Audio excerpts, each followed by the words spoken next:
السلام علیکم دوستو، جی این ریئیکشن میں آپ کا سواگت ہے۔ آدم علیہ السلام سے لے کر اب تک جتنی بھی شریعت آئی ہے، صرف اس میں سب سے اہم اور آخری شریعت محمد صلی اللہ علیہ وسلم کی ہے، جو اس میں حرام اور حلال بتایا گیا ہے۔ ہماری ویڈیو کو لائک اور سبسکرائب کریں۔ الحمدللہ الحنان المنان الذي خلق الإنسان وعلمه البيان والصلاة والسلام على رسوله سيد الإنس والجان وعلى آله وأصحابه ذوي الخير والإحسان أما بعد فأعوذ بالله من الشيطان الرجيم بسم الله الرحمن الرحيم اليوم أكملت لكم دينكم وأتممت عليكم نعمتي ورضيت لكم الإسلام دينا صدق الله مولانا العظيم۔ بارگاہ رسالت معاب صلی اللہ تعالیٰ علیہ وسلم میں درود پاک کا ہدیہ پیش کریں۔ اللہم صلی علی سیدنا و مولانا محمد معدن الجود والکرم وآلہ واصحابہ الکرام وابنہ الکریم وبارک وسلم صلاة دائمة سرمدا ابدا۔ قرآن پاک میں ایک ایسی آیت ہے جس کے متعلق یہودی کہتے ہیں کہ اگر یہ آیت ہمارے دین میں داخل ہوئی ہوتی، یہ ہماری کتاب میں اتری ہوتی تو ہم اس کو عید کا دن منا لیتے۔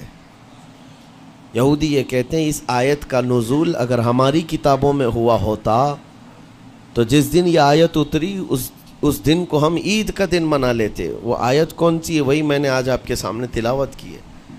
اللہ فرماتا ہے، یہ حجۃ الوداع کے موقع پر حضور صلی اللہ تعالیٰ علیہ وسلم کا آخری حج تھا آپ کی ظاہری زندگی کا۔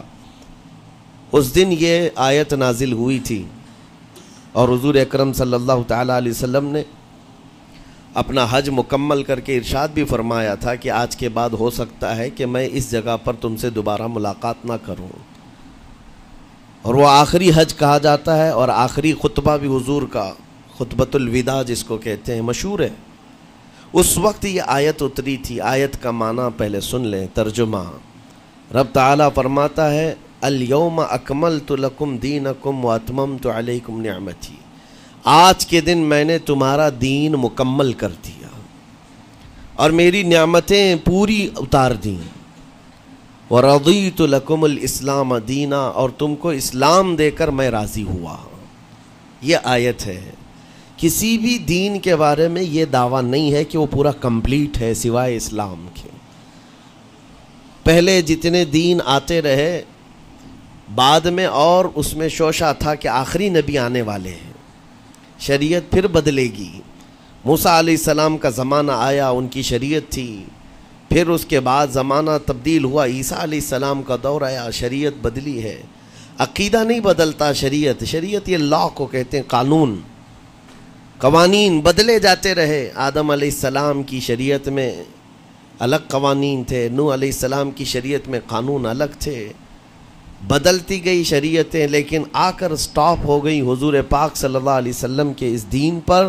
اور پھر رب تعالیٰ نے فرمایا اب دین کمپلیٹ ہو گیا، اب شریعت نہیں بدلی جائے گی قیامت تک، اس میں رد و بدل نہیں ہوگا۔ جو حرام ہے وہ قیامت تک حرام رہے گا، جو حلال ہے وہ قیامت تک حلال رہے گا۔ اب کوئی دنیا میں نہیں آئے گا جو اس شریعت میں کوئی نیا حلال پیدا کرے، نیا حرام پیدا کرے۔ حضور اکرم صلی اللہ تعالیٰ علیہ وسلم کا یہ دین کمپلیٹ ہے، مکمل ہے۔ اب آپ سنیے، قرآن پاک نے جب یہ فرما دیا کہ دین مکمل ہو گیا، یہ وعدہ، یہ دعویٰ کسی اور دین میں نہیں ہے، صرف اور صرف اسلام میں ہے کہ یہاں پیدا ہونے سے لے کر کے وفات تک کے مسئلے اللہ تعالیٰ نے تمہیں بیان کر دیے۔ وَلَا رَطْبٍ وَلَا يَابِسٍ إِلَّا فِي كِتَابٍ مُبِينٍ، کوئی خشکی کی چیز بھی نہیں ہے، کوئی تری کی چیز بھی نہیں ہے جس کو قرآن نے بیان نہ کیا ہو۔ رب تبارک و تعالیٰ نے ساری چیزیں بیان فرما دی، تمہاری شریعت کمپلیٹ ہے۔ آج تمہیں اپنی زندگی گزارنے کے لیے لا، قانون کسی ایرے غیرے کے پاس سے لینے کی ضرورت نہیں۔ اسلام ہر قانون تمہیں دیتا ہے، چاہے بچوں کے معاملات ہوں، چاہے جوانوں کے معاملات ہوں، شوہر بیوی کے حقوق ہوں، ماں باپ کے حقوق ہوں، استاد شاگرد کے معاملات ہوں، پڑوسیوں کے حقوق ہوں، تجارت کے، لین دین کے، نکاح کے، خلا کے، عدت کے، طلاق کے سارے مسائل پورا کا پورا تفصیل کے ساتھ اسلام تمہیں دیتا ہے۔ اس طرح کا کوئی لا پوری دنیا میں نہیں ہے جس طرح اسلام کے پاس ہے۔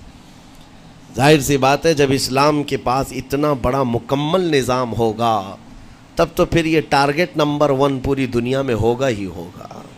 یوں ہی اسلام سے لوگ نہیں چڑھتے، یوں ہی اسلام سے نہیں نفرت کرتے۔ ظاہر سی بات ہے کہ حسینوں سے ہی حسد ہوتا ہے، کوڑی سے کون حسد کرے گا؟ جس کو کوڑ کی بیماری ہو اس سے کوئی حسد نہیں کرتا۔ ایک حسین دوسرے حسین سے بھی نفرت کرتا، حسد کرتا ہے، یا کم صورت والا اچھی صورت والے سے حسد فطری طور پر کرتا ہے۔ اسی لیے محاورہ کہا گیا ہے کہ حسینوں سے حسد ہوتا ہے، تو اسلام میں جو حسن ہے تو جتنے جلنے والے ہیں اتنے زیادہ حسد کرنے والے پیدا ہوتے ہی رہیں گے۔ اب آپ کے لیے یہ فخر کی بات ہے کہ دنیا جسے ٹارگٹ نمبر 1 کہتی ہے، جس سے چڑھتی ہے اور جلتی ہے، الحمدللہ رب تبارک و تعالیٰ نے وہ دین ہمیں عطا فرمایا۔ وہ اس لیے نہیں ہے کہ لوگوں کے چڑھنے کی وجہ سے میں فخر کر رہا ہوں، اس لیے کہ میرے دین کے علاوہ کوئی دین ایسا نہیں جو یہ دعویٰ کر سکے کہ ہم کمپلیٹ لا رکھتے ہیں، صرف اور صرف اسلام کے پاس ہے۔ میں یہاں کھڑے ہو کر کے یہ صرف الفاظ کی پھیکم پھاک نہیں کر رہا ہوں، چیلنج ہے یہ۔ پوری دنیا کے کسی بھی ریلیجن کے پاس وہ سارے مسائل نہیں مل پائیں گے جو دین اسلام کے پاس موجود ہیں۔ دین اسلام کے لیے اگر آپ کو میں بتا دوں کہ اس کا جو فقہ کا نظام ہے، مسئلے مسائل، جس کو اگر آپ پڑھنے کی کوشش بھی کریں زندگیاں بیت جائیں، صرف اور صرف ایک چیپٹر پر کتابیں لکھی ہوئی ہیں۔ صرف نکاح کے مسئلے کتابیں پوری ہیں، صرف طلاق کے مسئلے پوری کتابیں موجود ہیں۔ اتنا وستار کے ساتھ، اتنا تفصیل کے ساتھ کوئی دین نہیں پیش کرتا، صرف اور صرف اسلام ہے۔ یہ باتیں میں آپ کے سامنے کیوں رکھ رہا ہوں میرے عزیز ہو؟ تاکہ تمہیں یہ احساس ہو کہ اللہ نے کون سی نعمت تمہیں دی ہے۔ اسی آیت میں رب تعالیٰ فرماتا ہے وَأَتْمَمْتُ عَلَيْكُمْ نِعْمَتِي، میں نے اپنی پوری نعمت تمہیں دے دیا ہے، پوری نعمت تمہیں دے دیا ہے۔ احساس کرو کہ اسلام سے بڑھ کر نعمت کیا ملتی تمہیں، اسلام سے بڑھ کر کے کیا نعمت ہے، جس میں رب تبارک و تعالیٰ نے تمہیں اخلاق و کردار دیے ہیں، تعلیم کے لیے سارے۔ آپ کو ابھی اس زمانے میں پروپیگنڈے کے شکار ہو گئے کہ ہم جاہل قوم سے وابستہ ہیں، ہمارے ہاں جہالت زیادہ ہے، ہمارے ہاں بد کرداری زیادہ ہے۔ یہ عوام کو دیکھ کر کے لوگوں نے پروپیگنڈا بنایا، ورنہ تو ان کی حالت یہ تھی 18ویں صدی تک یورپ والوں کو روڈ بنانے کا طریقہ بھی نہیں معلوم تھا، اسلام نے سکھایا ہے۔ ان کو پارلیمنٹ میں بیٹھنے کا قانون نہیں معلوم تھا، اسلام نے قانون عطا کیے ہیں۔ ان کو عدالت چلانے کے معاملے معلوم نہیں تھے، اسلام نے پوری کتابیں پیش کی ہیں۔ اٹلی اور ڈنمارک جو آج یورپ کی کنٹریز میں شامل ہوتے ہیں، یہاں کے بادشاہوں کے بچے اسلامی علماء کے پاس اندلس میں پڑھنے کے لیے جاتے تھے، عیسائیوں کے، دوسروں کے، انگریزوں کے بچے، اور جب پڑھ کر کے آتے تھے اٹلی اور ڈنمارک میں واپس تو پورے لوگ ان کو دیکھنے کے لیے بھیڑ لگاتے کہ یہ علماء اسلام سے پڑھ کر کے آ رہے ہیں۔ دنیا کو قلم پکڑنا سکھایا ہے اسلام نے۔ آپ کو ابھی میں اس موضوع پر نہیں بات کر رہا ہوں جو اسلام نے پوری دنیا کو دیا ہے۔ آج یہ جو گھڑی دیکھتے ہیں نا ہر جگہ پوری دنیا کا ٹائم، سب سے پہلے مسلم علماء نے اس کو ایجاد کیا ہے۔ دنیا کو ٹائم دیکھنے کا طریقہ اسلام نے سکھایا ہے۔ آپ کو ایک دو نہیں، آج پوری دنیا میں میڈیکل سرجری جو بھی ہوتی ہے، آپ کو پتہ ہے چیر پھاڑ کرنا ہر جگہ ضروری ہو گیا ہے، آپریشن تھیٹر، ساری دنیا جو سرجری کرتی ہے اس کے بیسک قانون بو علی سینا اسلامی عالم کے لکھے ہوئے ہیں۔ آج بھی امریکہ کی یونیورسٹی میں یہ کتاب داخل ہے، کیلیفورنیا میں۔ اسلامی علماء نے جو پوری دنیا کو دیا ہے وہ ایک الگ ٹاپک ہے۔ وہ اس کی ترقی اور عروج کا وقت تھا۔ اسپین میں کیمسٹری میں سب سے پہلے ایجاد کرنے والے علماء موجود ہیں، جابر بن حیان ہیں، جو الجبرا پوری دنیا کو دیا ہے۔ آج ہر یونیورسٹی، ہر کالج میں الجبرا کا سبجیکٹ ہوتا ہے۔ کس نے لکھا ہے؟ دنیا کو چلنے کا سلیقہ اسلام نے سکھایا ہے، بولنے کا طریقہ اسلام نے سکھایا ہے۔ سیاست کے معاملات آپ کو پتہ ہے، پہلے کے دور کی سیاست یہ تھی جو بادشاہ بن گیا اس کا راج ہے، اس کا قانون ہے. اور رات کو خواب میں کوئی چیز دیکھے تو صبح قانون بنا دے گا. بادشاہوں کا مزاج ہے، خواب میں کوئی چیز نظر آ گئی صبح وہ قانون بن گئی. تو یہ تو سلسلہ چلتا تھا پوری دنیا میں، اور آج بھی دنیا اس بات کی قرضدار ہے کہ حقیقت میں سیاست کسی نے سکھائی ہے تو وہ عمر ابن خطاب کی سیاست ہے، صدیق اکبر کی سیاست ہے. خلفائے راشدین نے جو حکومت و سیادت کر کے دنیا کو دکھایا ہے اس کی مثال کوئی پیش نہیں کر سکتا. اسی لیے ہمارے اس دیش کے جانتے ہیں جن کو موہن داس کرم چند گاندھی کہا جاتا ہے، گاندھی جی کو آج سارے لوگ یاد کرتے ہیں.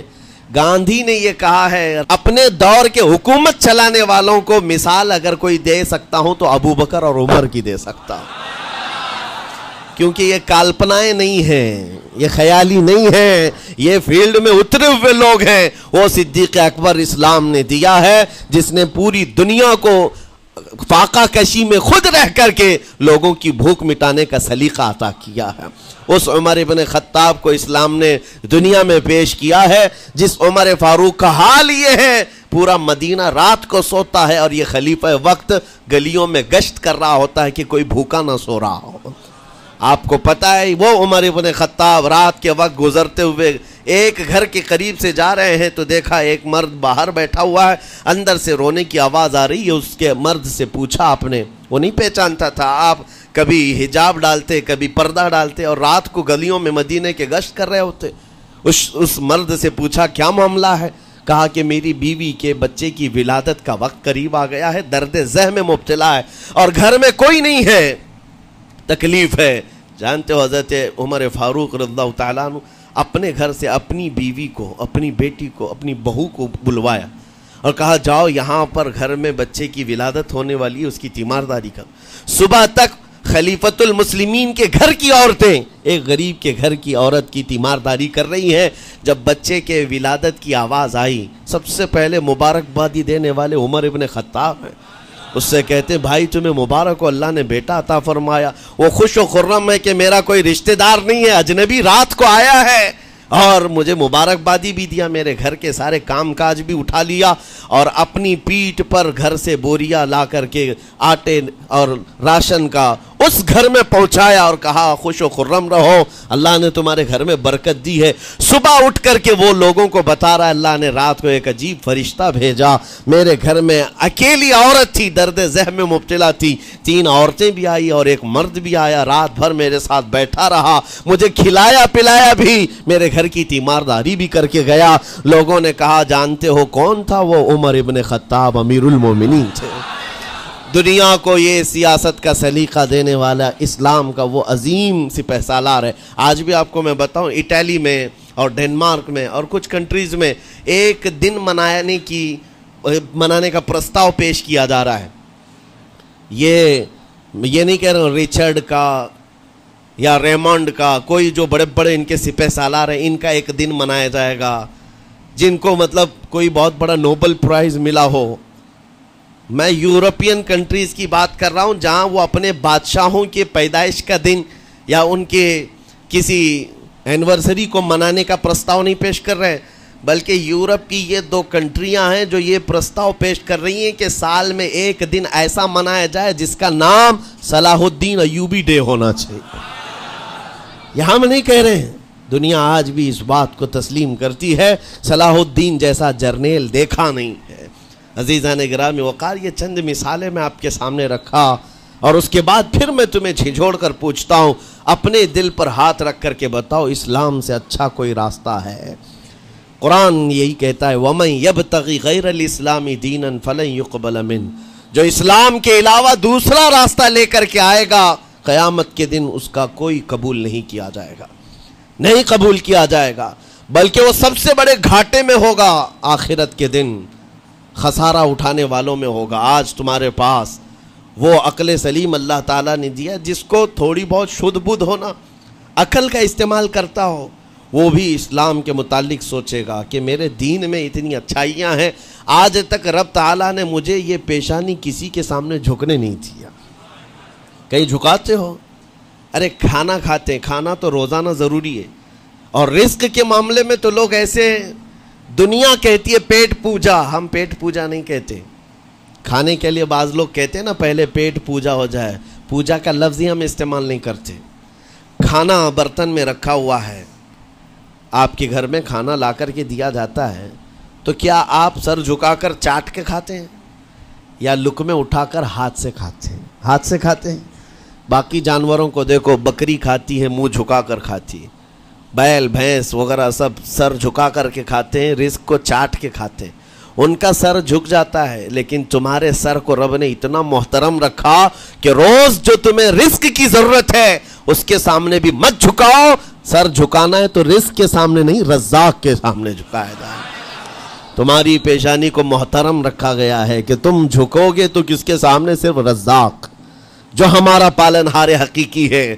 اور حد تو یہ ہے میرے عزیزو، یہ دنیا کی واحد قوم ہے، یہ واحد مذہب ایسا ہے، یہودی ہوں، عیسائی ہوں، ہندو ہوں، کوئی بھی ریلیجن آپ لے کر کے آئیں، جس کو وہ بہت زیادہ مانتے ہیں یا جس کو گاڈ کہتے ہیں یا جس کو بھگوان کہتے ہیں، ان کی صورت بھی ہوگی، مورت بھی ہوگی، اور سامنے دیکھتے ہیں اور جھکتے ہیں، عبادت کرتے ہیں.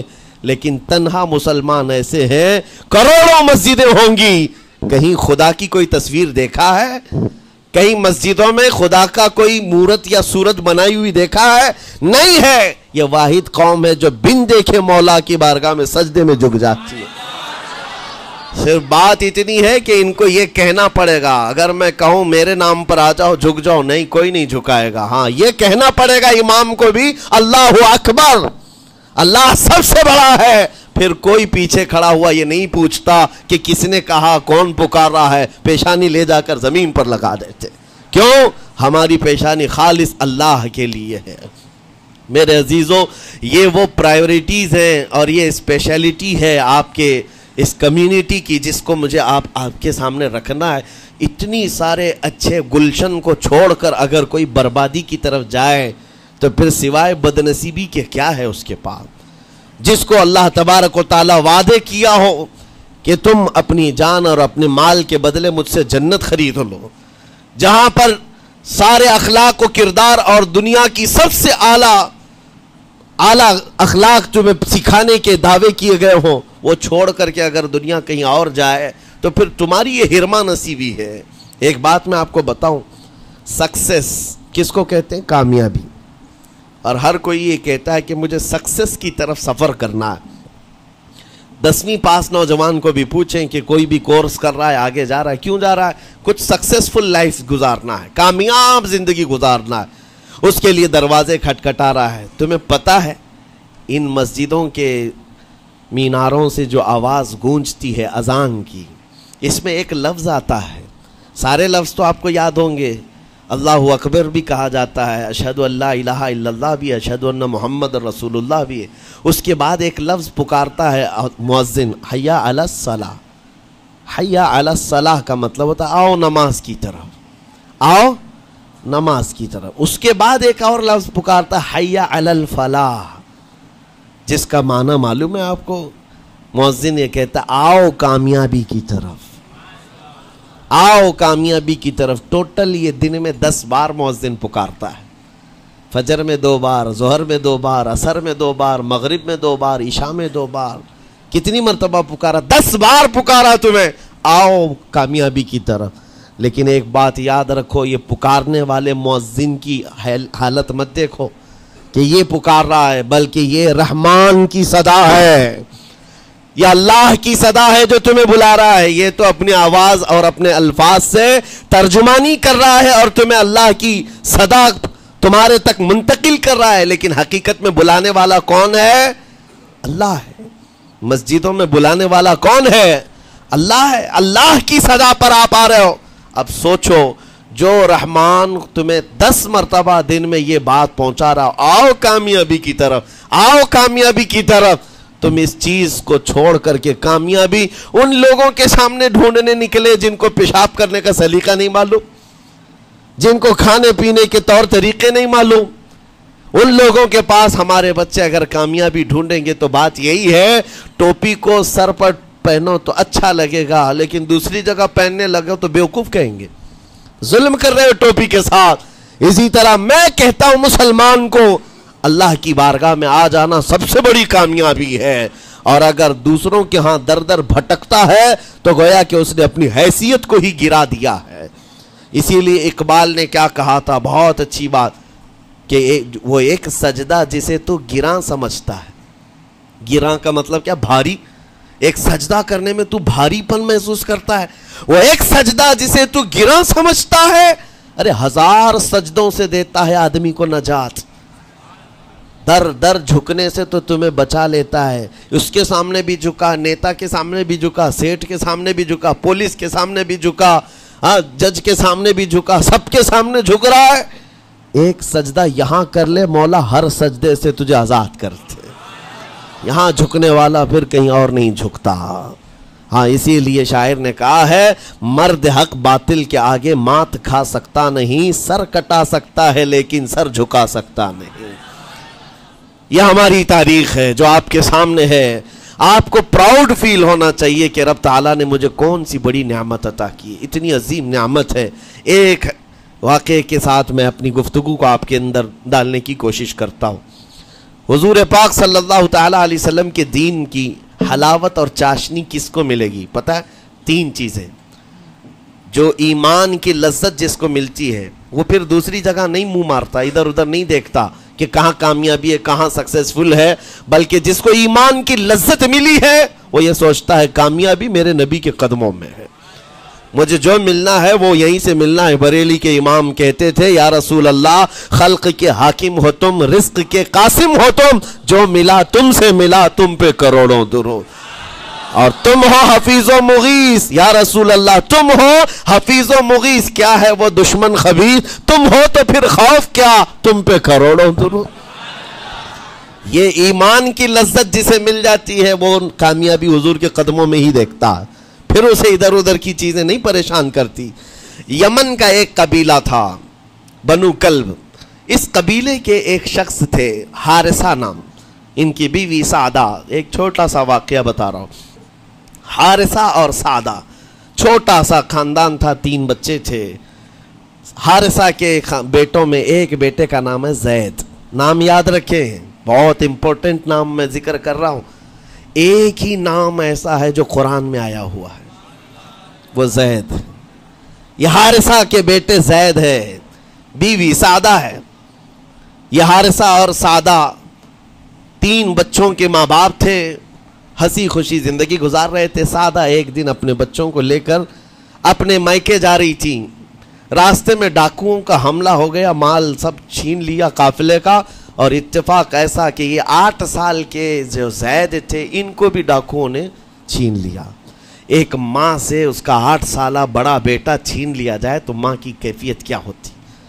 اس قدر درد میں تھی ماں، جان تو بچ گئی، 2 بچے بھی بچ گئے، لیکن بڑا بیٹا میرے ہاتھ سے چلا گیا۔ مارے مارے صحراؤں میں گھومتی تھی، پکارتی تھی میرا زید میرا زید میرا زید میرا زید۔ ڈاکوؤں نے زید کو کیا کیا؟ عکاظ کا ایک میلہ لگتا تھا، اس وقت یہ غلامی کا دور تھا، لوگ انسانوں کو پکڑتے اور بیچ دیتے تھے، وہاں لا کر کے انہوں نے زید کو بیچ دیا، غلام کی حیثیت سے بیچ دیا۔ آگے میں بتاتا ہوں۔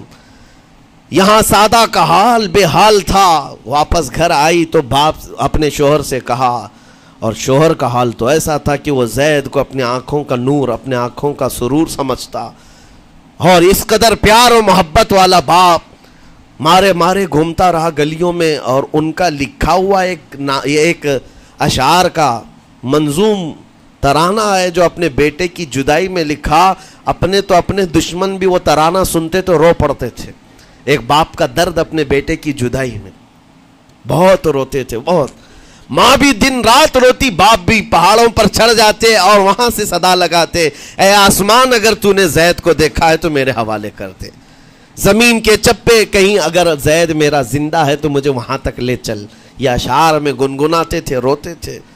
اور زید کا کیا ہوا؟ عکاظ کے میلے میں بیچ دیا گیا۔ خریدا کون؟ حکیم بن حزام، جو حضرت خدیجہ رضی اللہ تعالیٰ عنہ کے بھائی لگتے تھے۔ یہ لے کر کے آئے، اور حضرت خدیجہ رضی اللہ تعالیٰ عنہ اس وقت مکہ میں اور حضور پاک صلی اللہ علیہ وسلم کے نکاح میں، تو حضرت خدیجہ کے پاس یہ زید آ گیا، بھائی نے گفٹ کے طور پر دے دیا۔ حضرت خدیجہ کے گھر میں یہ زید جب آئے، اس وقت ان کی عمر یعنی 10-12 سال کے آس پاس رہی ہوگی، اور یہ ایسا لڑکا جو چھوٹی سی عمر کا، ادب اتنا تھا کہ ہر ایک کا ادب کرتا، بڑے اچھے خاندان سے تعلق رکھنے والا۔ ہوا کیا، ایک دن آفتاب رسالت، ماہتاب رسالت رسول پاک صلی اللہ علیہ وسلم کی نظر پڑی، دیکھا اخلاق و کردار میں کامل بچہ ہے، اور ایک ہی نظر میں بھاگ گیا۔ پوچھا حضرت خدیجہ سے، کہا کہ یہ غلام عکاظ کے میلے میں بیچا گیا ہے۔ حضور نے فرمایا یہ میرے حوالے کر دو، میرے حوالے کر دو۔ حضور نے جس کو پسند کر لیا ہو، حضور نے جس پر نگاہ رکھی ہو، اب وہ زید خوشی خوشی حضور کے پاس آئے۔ نبی پاک صلی اللہ تعالیٰ علیہ وسلم ان کے اخلاق سے بڑے خوش تھے، اور اس کے بعد محبت بھی ایسی دی، ایسی شفقت دی کہ زید کو نہ باپ کی خبر تھی نہ ماں کی خبر تھی، جو کچھ تھا وہ رسول اللہ کے پاس تھا۔ حضور پاک صلی اللہ تعالیٰ علیہ وسلم کی تربیت میں دن گزرتے گئے، بڑے ہو گئے، یہاں تک کہ 16 سال کی عمر تھی۔ ایک دن حج کے موسم میں یمن کا بنو کلب خاندان آیا ہوا تھا، اور وہاں حج کے دوران وہ لوگ زید کے باپ حارثہ کے لکھے ہوئے اشعار پڑھ رہے تھے اور لوگوں کو رلا رہے تھے۔ ایک ہمارے قبیلے میں باپ ہے جو بچھڑے ہوئے بچے کی یاد میں روز روتا ہے، اس کے اشعار تو سنو۔ لوگ سن کر کے رو رہے تھے، یمن کا کوئی ایسا باپ ہے جو یوسف گم گشتہ کی خبر میں رویا کرتا ہے۔ یہ لوگوں کی بھیڑ لگی تھی، اسی کے سامنے سے زید کا گزر بھی ہو رہا تھا۔ بنو کلب کے لوگوں نے زید کو دیکھا، پہچان لیا، یہی تو وہ بچہ ہے جس کی یاد میں اس کا باپ روتا ہے، اور اس کو بلایا اور کہا تیرا نام؟ کہا زید۔ باپ کا نام حارثہ؟ کہا یہی تو ہے جس کے غم میں پورے اشعار پڑے جا رہے یمن میں۔ زید سے کہا تجھے پتہ ہے تیرے باپ کا رو رو کر کے کیا حال ہو گیا؟ تیری ماں صحراؤں میں آواز دیتی ہے، پہاڑوں پر چڑھ جاتی ہے۔ ایک بچے کے لیے اس کے ماں باپ کی جدائی بتا دینا کتنی بڑی بات تھی۔ میرے عزیزوں، سالوں کی یہ گم گشتہ خبر پھر سے واپس مل گئی ہے۔ زید نے کیا کہا کہ اب میرے ماں باپ سے جا کر کہہ دیں کہ رونا دھونا بند کریں، اونٹوں کی طرح ادھر ادھر بھٹکنا بند کریں، انہیں میرا سلام پہنچائیں اور کہیں انہوں نے جہاں مجھے دیکھنا تھا اس سے بہتر جگہ میں ہوں، اس سے بہتر جگہ میں ہوں۔ یہ بنو کلب خاندان گیا یمن، جا کر کے باپ سے کہا، حارثہ سے اور سعدہ سے، خبر تمہارے لیے اچھی لائے، تمہارا گم ہوا بیٹا جو پچھلے 10-12 سالوں سے تمہیں نہیں مل رہا تھا، وہ حرم کعبہ کے پاس ہمیں نظر آیا ہے، غلام بنا کر لوگوں نے بیچا ہے اسے، لیکن وہ ایک ایسے حسین و جمیل کی غلامی میں ہے، ایک ایسے حسن والے کی غلامی میں ہے کہ زید وہاں سے ہٹنا نہیں چاہتا۔ باپ نے کہا میرے کلیجے سے پوچھو مجھ پر گزرتی کیا ہے، اس کی ماں سے پوچھو، ایک نظر دیکھ لے گا وہ واپس ہماری جھولی میں آ جائے گا۔ دوڑتے دوڑتے یمن سے گھنٹوں یعنی جو مہینوں کا سفر تھا دنوں میں طے کر کے پہنچے، مکہ آئے۔ جیسی آئے تو رسول پاک صلی اللہ علیہ وسلم کو ڈھونڈا، حضور پاک مل گئے تو دھاڑے مار مار کر باپ رونے لگا اور کہا کہ اے محمد صلی اللہ علیہ وسلم، ہم نے آپ کے متعلق سنا ہے یتیموں کے والی ہیں، آپ کا دل بہت بڑا ہے، مجھ باپ کے اوپر رحم کیجئے، برسوں سے اپنے بچے کے لیے ترس رہا ہے، میں اور میری بیوی تڑپتے ہیں، صحراؤں میں آواز دیتے ہیں۔ حضور نے پوچھا ہوا کیا ہے تمہارے ساتھ؟ کہا ہمارا بیٹا گم ہو گیا تھا، برسوں ہو گئے تھے، لیکن سنا ہے وہ یہاں رہتا ہے۔ حضور نے پوچھا کیا نام ہے اس کا؟ کہا زید اس کا نام ہے، میرا نام حارثہ ہے۔ حضور پاک صلی اللہ علیہ وسلم کے محبوب زید کے بارے میں پوچھ لیا، حضور جس سے خود محبت کرتے ہو، حضور جس سے محبت کرتے ہو، باپ نے پوچھ لیا۔ حضور نے فرمایا کہ ٹھیک ہے، میں ایک باپ کے کلیجے سے اس کے بیٹے کو الگ نہیں کر سکتا، ماں سے اس کے بیٹے کو جدا نہیں کر سکتا، لیکن بات اتنی ہے کہ زید کو بلایا جائے، فیصلہ اس کے ہاتھ میں ہے، فیصلہ اس کے ہاتھ میں ہے۔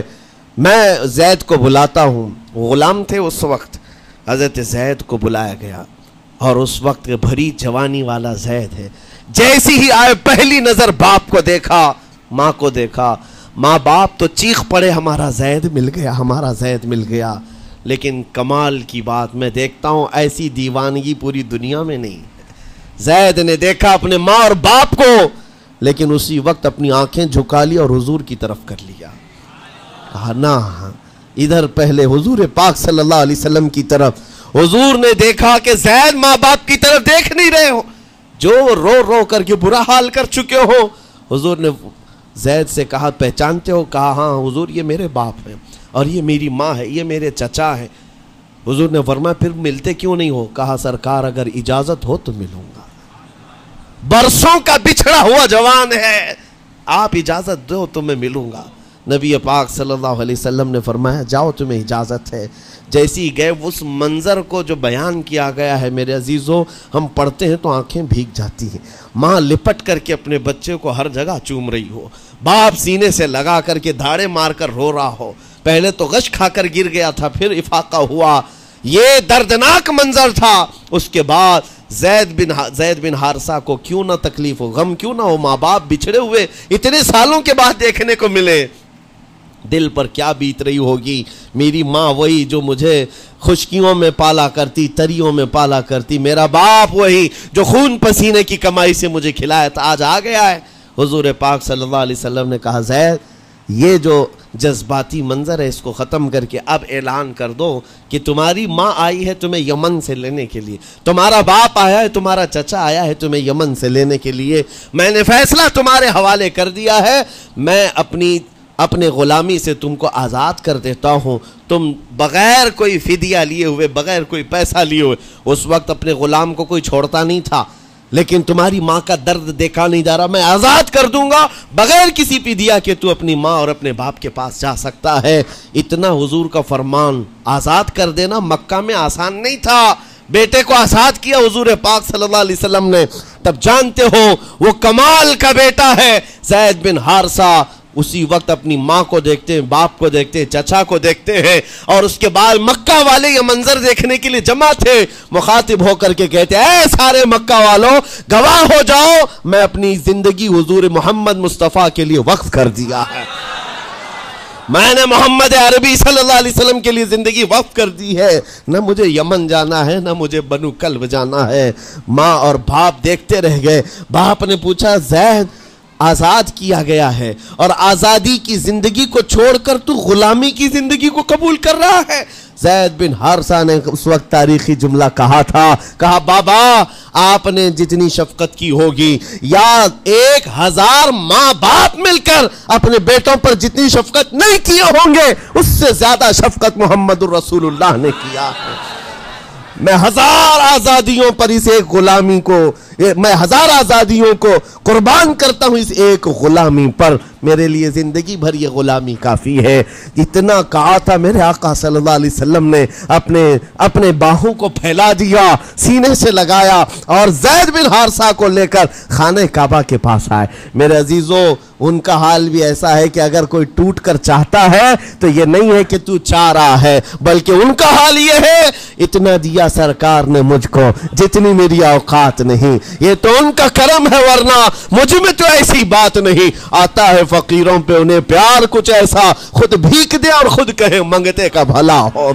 حضور اکرم صلی اللہ علیہ وسلم زید بن حارثہ کو پکڑتے ہیں، خانہ کعبہ کے پاس لے آتے ہیں. ہجوم جمع تھا، مکہ والے سب کھڑے تھے.